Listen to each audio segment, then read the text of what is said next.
Um nome fora do vulgar, doutora Riham Barakat. Entrei cedo na faculdade, entrei com 16 anos e descobriu que a gente produzia uma molécula que é idêntica ao THC da planta. O THC é aquela molécula que tem o efeito psicoativo da cannabis, sabe? Vais dar aqui ferramentas para quem quiser fumar de vez em quando. A gente tem a nossa cannabis endógena. Falava sobre a cannabis para uso em pacientes com dor, náuseas, né? Então a gente já tinha esse contato de forma milenar. Esse é o Davi, ele tem o maior podcast cá de Portugal.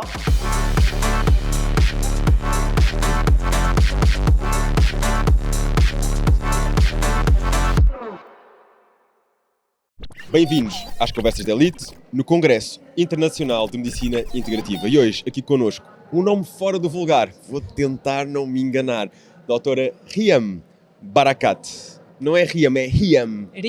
Riham. Mas É fora do vulgar. Qual é a origem? árabe. Árabe. Uhum.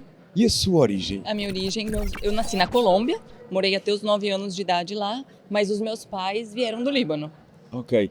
Aliás, vamos começar isto de outra forma. Podemos nos tratar por tu, para facilitar aqui a comunicação. Pode ser? Pode? Pode? Muito bem. Eu vou tentar falar devagar, Tá. que eu por favor. sei... Até porque eu tava aqui, ó. Eu sei que há esta situação, não é? O português e o Brasil, a língua é a mesma, mas muitas vezes nem sempre Tipo assim, é fácil. fora do vulgar aí teu. É. Fora do vulgar, achei legal. Então, como é que começou esta paixão pela medicina integrativa, por levar este estilo de vida saudável às pessoas? Sempre gostei de medicina, na verdade eu já tinha vontade de ser médica desde pequena, né? Não tenho ninguém na família médico, meus pais não eram médicos, nem irmãos, mas sempre gostei dessa área, né? Sempre me inclinei para a área da saúde e entrei cedo na faculdade, entrei com 16 anos e me formei médica com 22 anos, então foi muito cedo. E aí quando a gente se forma e a gente é novo, a gente quer trabalhar bastante, né? Fazer o pé de meia, que nem fala no Brasil, né? Juntar dinheiro. E comecei a trabalhar com tudo. Comecei trabalhando, fazendo plantão, nas emergências, posto de saúde, né? Atendimento primário. Geralmente é por aí que se começa, não é? Aqueles trabalhos mais... Oi? Geralmente começa-se por esses trabalhos, Geralmente não é? a gente trabalha assim. Mais desgastantes até. E aí comecei a perceber que os resultados que eu via nos meus pacientes, principalmente aqueles que eu atendia em unidade básica de saúde, eram tratamentos mais crônicos, não percebia uma melhora, era mais um estacionamento às vezes do quadro, remediava ali com remédio, mas o paciente não mudava de fato, sabe? Era sempre indo lá para renovar a mesma receita, não tinha uma mudança. E aí foi quando, na verdade, eu conheci até o Dr. Lair Ribeiro e fiz a pós-graduação dele, uma das primeiras pós-graduação dele, acho que fui da turma 5, e aí meu olhar sobre a medicina mudou 360 graus, né? Então comecei a focar mais na questão da prevenção, ver o paciente como um todo, na verdade, né? E ver a alimentação como a base, né, principal. Claro que o estilo de vida está associado à alimentação, atividade física, sono, estresse, mas sem alimentação a gente não consegue nada. E foi aí que eu fui fazer uma pós-graduação em nutrologia, né? E comecei a ir totalmente para essa área, trabalhar com medicina ortomolecular. E nesse trajeto ali, na verdade, fiz uma pós-graduação em endocrinologia. Endocrinologia. Adoro essa área. Só que daí, na verdade, assim, era muito convencional, muito aquele tratamento também convencional. E aí, tentei trazer a endocrinologia, a nutrologia para uma área mais integrativa. E nos últimos 4 anos, eu tenho estudado mais afinco o sistema endocannabinoide, que é o sistema que eu, inclusive, falei ali no congresso, que é o sistema que eu acho que também ele é o maestro para regular todos os outros sistemas no nosso organismo. Então, quando eu comecei a trazer isso na minha prática clínica, principalmente o sistema endocannabinoide, ter essa visão, pelo menos olhar isso no paciente, eu comecei a perceber uma evolução diferente do quadro, né? E como é que... Fala-me um bocadinho desse sistema. Como é que nós podemos, de facto, olhar para ele e fazer com que jogue a nosso favor? Tu sabe que esse sistema ele foi descoberto há pouco tempo, né? Foi em 1990 que se descobriu esse sistema. Antes disso, nem se conhecia, mas ele sempre existiu. Igual existe o sistema imunológico, o sistema digestivo, sempre existiu o sistema endocannabinoide. O que acontece? Durante muito tempo, a cannabis ela esteve presente na humanidade A gente tem relatos de 2.700 anos antes de Cristo, em uma farmacopeia chinesa, que um curandeiro na época não era médico, né, não tinha universidade de medicina, mas tinha os curandeiros, ele já falava sobre a cannabis para uso em pacientes com dor, náuseas, né? Então a gente já tinha esse contato, né, de forma milenar. Só que em 1990, um cientista descobriu a molécula, né, na verdade descobriu um receptor, e logo depois descobriu que a gente produzia uma molécula que é idêntica ao THC da planta, né? Que o THC é aquela molécula que tem o efeito psicoativo da cannabis, sabe? Que o pessoal geralmente fuma e tem o barato. Bom, mas ela também tem um efeito medicinal muito interessante, principalmente na neuroplasticidade, em modular a dor, as emoções, aprendizado. Vais dar aqui algumas ferramentas para quem quiser fumar de vez em quando, perceber Não que é a afinal... mesma coisa. Ok, é isso. Vamos esclarecer já então esse ponto. Não é a mesma coisa, porque o fumar você está ingerindo ali, né, inalando, na verdade, a combustão, né? Daí você está trazendo outros males, né? Então tu acaba que não consegue aproveitar o efeito medicinal. Então, se não fosse fumado, né, se fosse vaporizado, seria uma redução de danos, né? Veja, a gente tem a nossa cannabis endógena, interna. Uau, Foi isso que esse médico descobriu.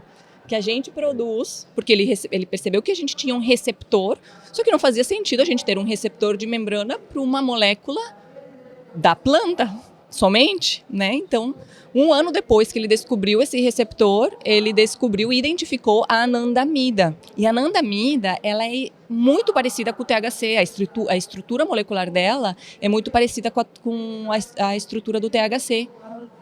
Inclusive fazendo os efeitos. E Ananda, em sânscrito, significa felicidade. Anandamida é molécula da felicidade.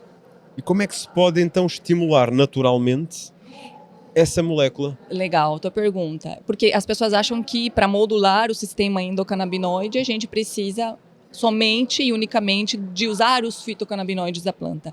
É bom também, os fitocannabinoides auxiliam muito na modulação desse sistema, só que a gente precisa também ter em conta outras situações. A nossa nutrição, né? A gente tem alimentos que auxiliam a melhorar esses receptores, né, desse sistema, né, receptor CB1 e CB2, como a cúrcuma, a dieta cetogênica, a dieta mediterrânica, elas melhoram a expressão desses receptores. Manter uma microbiota, né,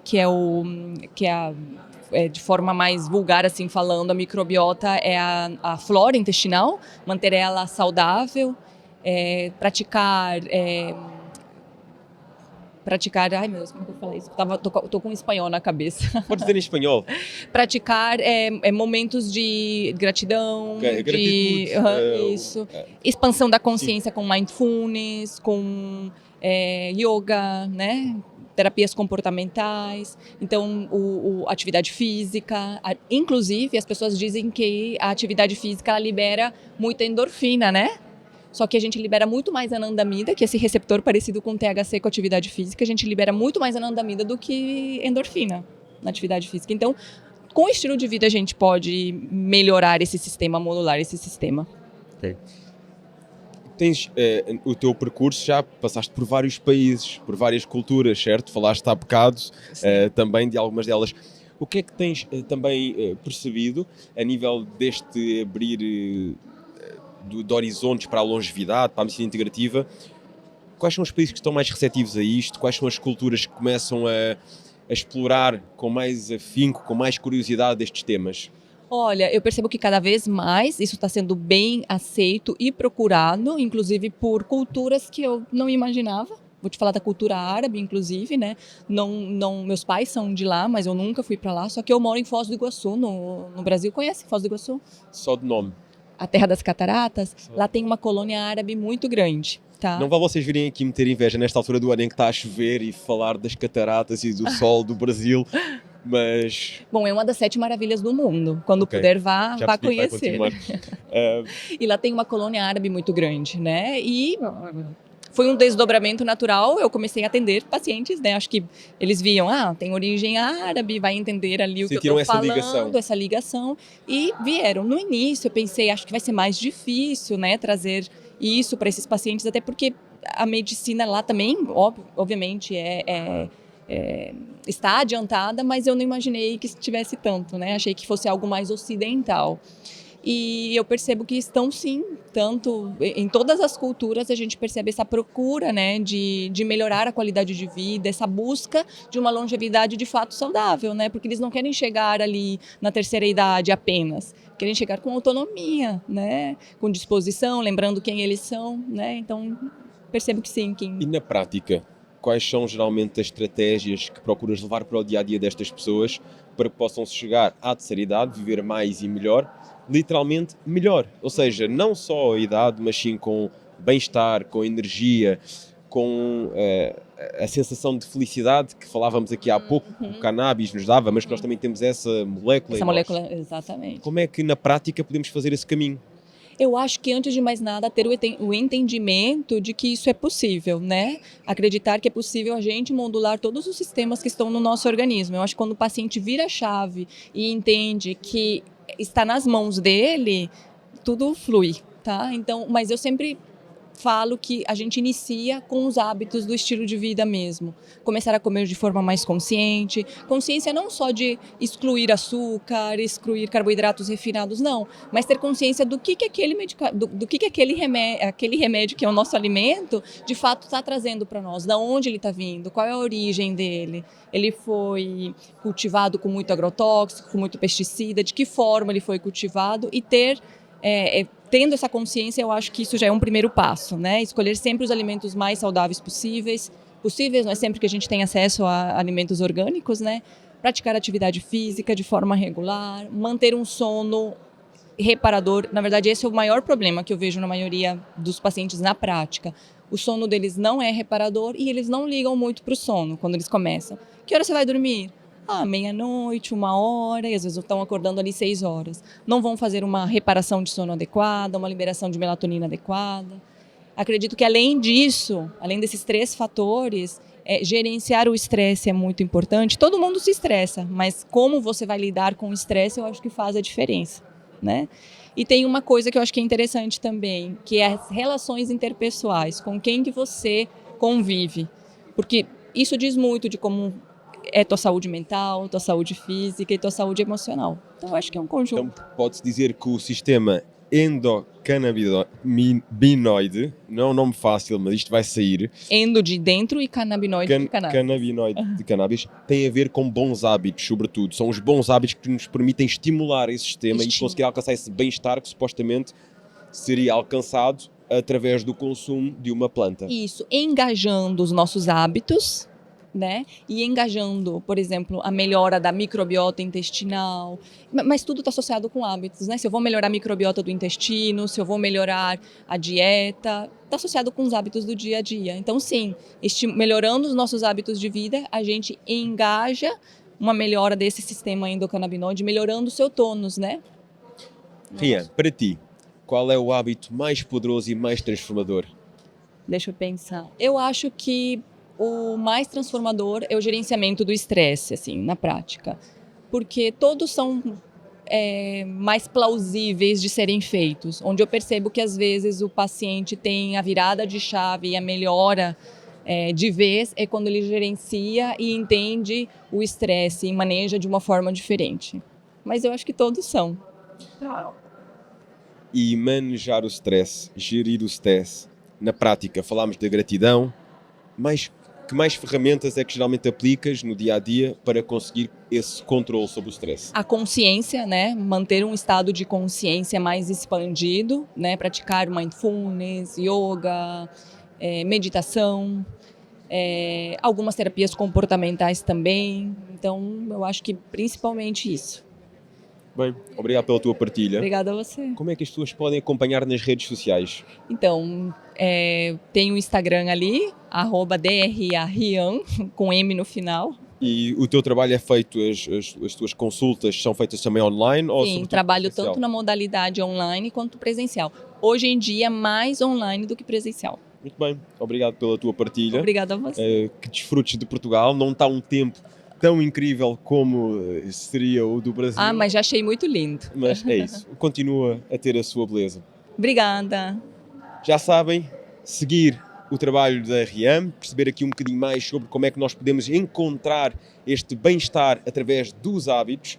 Não significa necessariamente que temos de fumar para conseguirmos encontrar esse bem-estar. Muitas vezes está em nós e está no nosso dia-a-dia. Subscrevam, partilhem com quem acredita que pode beneficiar desta mensagem.